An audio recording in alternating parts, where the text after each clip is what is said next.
এই যে পুকুরটি দেখতেছেন, এটি আমার 15 একর একটা প্রকল্প।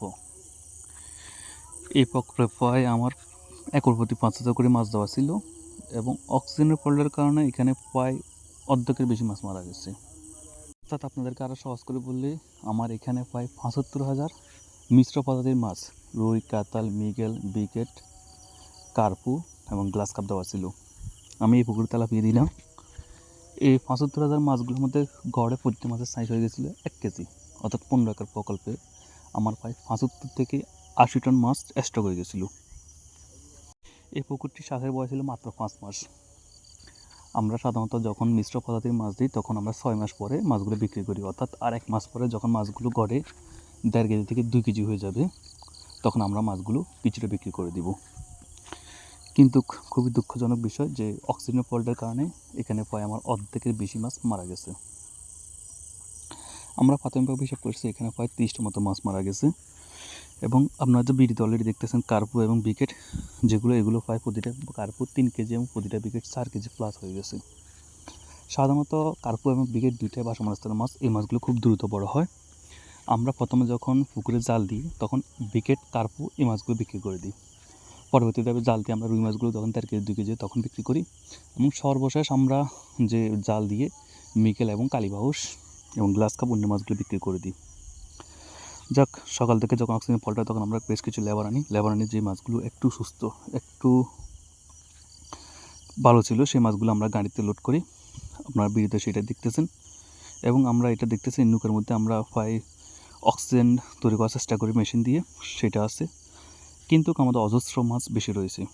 এই যে বিকেটগুলো দেখতেছেন, একটা বিকেট 4 কেজি করে। এখানে যে মাছগুলো দেখছেন কার্পু, এগুলো নষ্ট হয়ে গেছে, বিক্রি করা যাবে না, আমি কোনো কাজে বের করে ফেলে দিতে হবে। আমরা মাছগুলো অক্সিজেন ফল্টের কারণে মরে নিচে বসে গেছে কিনা সেটা চেক করার জন্য লোকজন নামিয়ে দিয়েছি, সেটা ভিডিও আপনারা দেখতেছেন এবং পুরো পুকুরে দেখতেছেন সাদা হয়ে গেছে। এখন প্রশ্ন করতে পারেন যে এই ধরনের অক্সিজেন ফল্ট কেন হলো।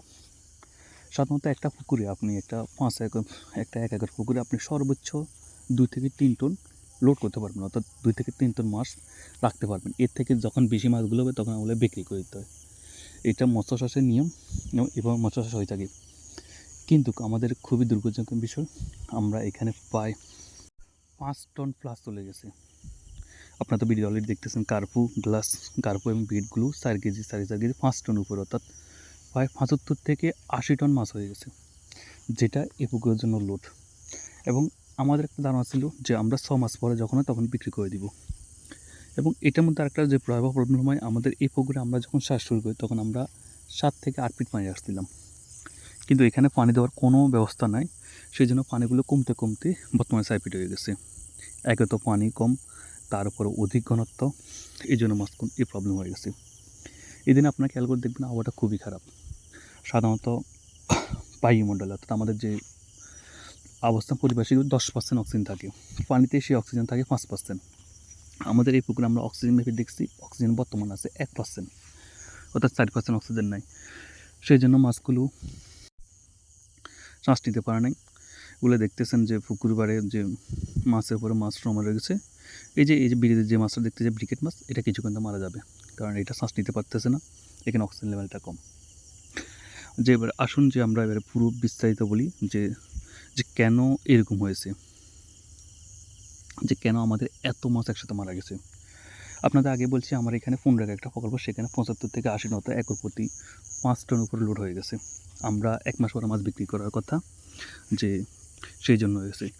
আর সবচেয়ে বড় কথা হলো এটা এখন বর্তমানে শীতকাল শেষ, তো এই জন্য পানিগুলো শুকিয়ে গেছে, অর্থাৎ আমরা 7 থেকে 8 ফিট পানি দিয়ে শ্বাস শুরু করছি, সেটা চলে এসেছে 4 ফিট। আমাদের মাছগুলো যখন বড় হচ্ছে, যখন পুকুরে লোড হচ্ছে, ঠিক তখনই পানিগুলো আমাদের কমে গেছে, আমরা পানি দেওয়ার কোনো ব্যবস্থা করতে পারিনি। এ থেকে ভয় বলে এটা এমন একটা অঞ্চল, আমরা এই প্রকল্পটা করছি যেখানে কোনোভাবে বিদ্যুতের সুবিধা নেই।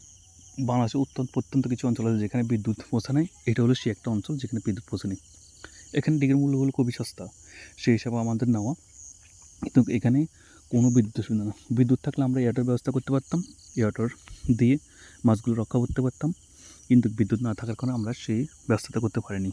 এবারই আমরা পুরো কাহিনিটা আপনারা তুলে ধরি যে আমাদের এখানে শুরুতে অক্সিজেন 40 ঘন্টা ধরে রাতের 10টা থেকে আর রিপিট আবার বলতেছি রাতের 10টা থেকে মাছগুলো বেশি উঠে যায়। আমাদের যে এখানে আমরা পুকুরটাকে পাহারা দেওয়ার জন্য স্টাফ রাখছি, সেই স্টাফ তখন আমাদের ফোন করে এবং আমরা এখানে পুষতে 11টা বেজে যায়। এটা আমাদের একটা প্রত্যন্ত অঞ্চলের প্রকল্প, যেহেতু সেখানে যাতায়াতের জন্য আমাদের খুব অসুবিধা হয়। সেখানে 11টার পর দেখে পেলাম আমরা মাছের কন্ডিশন খুবই খারাপ।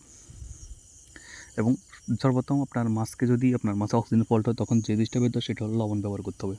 লবণ ব্যবহারের সাথে মাছগুলো দুর্বলটা কেটে যায় এবং মাছগুলো সারভাইভ করতে পারে। আর লবণ সবচেয়ে বড় কথা, আপনি যখন পুকুরে লবণ মেরে দিবেন বা লবণ যখন পুকুরে যদি কোনো বিষাক্ত গ্যাস থাকে, অ্যামোনিয়া থাকে বা কার্বন ডাইঅক্সাইড কোনো কিছু থাকে, সেটা কেটে ফেলে সঙ্গে সঙ্গে মাছ তো সুস্থ সবল হয়ে যায়। আমরা এই পুকুরে গিয়ে সেখানে কোনো লবণ পাইনি এবং আমাদের কোনো লবণ ছিল না। আমরা সঙ্গে সঙ্গে সেখান থেকে স্থানীয় যে বাজার আছে সেখানে যাই, সেখান থেকে আমরা স্যালাইন নিয়ে আসি। আমরা যখন স্যালাইনগুলো ব্যবহার করি, পানিগুলো কিছু টক্সিক ছিল, অর্থাৎ আমরা যে এখানে এতগুলো মাছ লোড ছিল, এই মাছগুলোকে আমরা খাবার খেয়েছি, এই মাছের বজ্র পায়খানাগুলো মাটিতে জমা হয়েছে এবং সেখান থেকে এক ধরনের গ্যাস তৈরি হয়, সেটা হলো টক্সিক গ্যাস। একটা টক্সিক গ্যাসটা পুরো পুকুরে মিশেছিল, পুকুরের পানির মধ্যে টক্সিক গ্যাস সর্বোচ্চ ছিটিয়ে ছিল। আমরা যখন স্যালাইন ব্যবহার করি, টক্সিক গ্যাস স্যালাইনের সাথে একটা বিক্রিয়া করার পর আমাদের যে ধারণা, রাত 10টা থেকে 11টার দিকে আমাদের অক্সিজেন লেভেল ছিল 3-এর মতন, সেটা থেকে কমে 2-এ চলে আসে। এতে মাছগুলো আরও অস্বস্তিতে পড়ে এবং তীব্র অক্সিজেন সংকটে ভোগে। যাক, আমরা এরপরে নৌকা দিয়ে কিছু ডিম তৈরি করার চেষ্টা করি। সেটা পুরো একটা পূর্ণাকার প্রকল্প, প্রায় 1500 শতক। এতটুকু পুকুরে নৌকা দিয়ে আসলে কভার করা সম্ভব ছিল না, যার দরুন মাছগুলো তীব্র অক্সিজেন সংকটে দুর্বল হতে থাকে।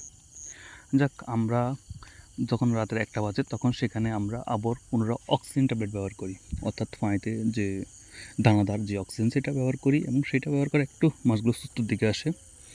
কিন্তু এই অক্সিজেন ট্যাবলেটটা 45 মিনিট অক্সিজেন তৈরি করে রাখে। যখন 45 মিনিট শেষ হয়ে যায়, আমাদের কাছে যে অক্সিজেন ট্যাবলেট সেগুলো যে স্টক ছিল সেটা শেষ হয়ে যায়। তারপর আমাদের যে আপনাদের ভিডিও শুরুতে যেটা দেখছেন, যে পুকুরে আমরা একটা মেশিন নৌকার মধ্যে বসিয়েছিলাম, সেই মেশিন দিয়ে আমরা পানি দেওয়ার চেষ্টা করি, পানিগুলো উৎপাট করার চেষ্টা করি এবং পুরো রাত চেষ্টা করি। সকাল দিকে আমরা পুরোটা অক্সিজেন আবার স্যালাইন ব্যবহার করি।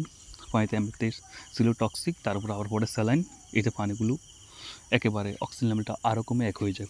তখন মাছগুলো মরা শুরু করে।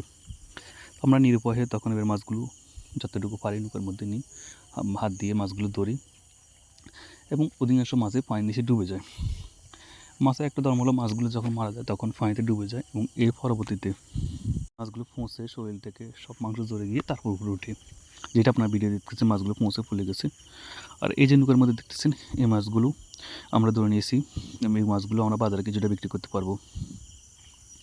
পুকুর চাষের ক্ষেত্রে আমাদের সবচেয়ে বড় কথা হলো, আপনাদের রিকমেন্ড হলো, আপনারা আমাদের মতন এই ধরনের ওভারলোড করবেন না। পুকুরে সর্বোচ্চ 2 থেকে 3 টন মাছ লোড রাখবেন এবং মাছগুলো যখন আপনার খাবার সাথে মিলিয়ে দেখবেন, আপনি হয়তো দেখলে আপনার পুকুরে 2 টন খাবার আছে, 2 টন মাছ আছে, আরও 2 টন খাবার খাইলেন, তাহলে এখানে আর 1 টন মাছ বাড়তে হবে, 3 টন। আপনি ওই 1 টন বিক্রি করার চেষ্টা করবেন, নয়তো পানিগুলো টক্সিক হয়ে যাবে এবং মাছগুলো মারা যাওয়া শুরু করবে। পুকুরে আপনার শ্বাসে কখনো লস থাকে না, কিন্তু পুকুরে আপনার যখন প্রচুর পরিমাণ মাছ মরবে এবং আপনি বিশাল লসের সম্মুখীন হবেন। আর শ্বাসযোগ্য বাণিজ্যিক পুকুরে অক্সিজেন ফল, এটা একটা স্বাভাবিক বিষয়। এটা নিয়ে আপনার টেনশন করলে বা চিন্তা করলে আপনি শ্বাস করতে পারবেন না। মাছ চাষ করতে হবে, অক্সিজেন ফলটা অক্সিজেন মারা যাবে, কিন্তু আপনাকে প্রতিকূল ব্যবস্থা নিতে হবে। আপনি যখন একটা পুকুর অক্সিজেন ফলটা হবে, সেখান থেকে আপনি শিক্ষা নিতে হবে। পরবর্তীতে যাতে এই ধরনের প্রবলেম না হয়, সেই জন্য আপনাকে সতর্ক থাকতে হবে। যাক, আমরা এত বড় একটা অক্সিজেন ফল্ট হলো, প্রচুর পরিমাণ মাছ মরে গেলো, প্রায় আমরা 30 টন মাছ মারা গেলো, যেখানে বাজার মূল্য প্রায় 60 লক্ষ টাকার মতো মাছ আমাদের নষ্ট হয়ে গেলো।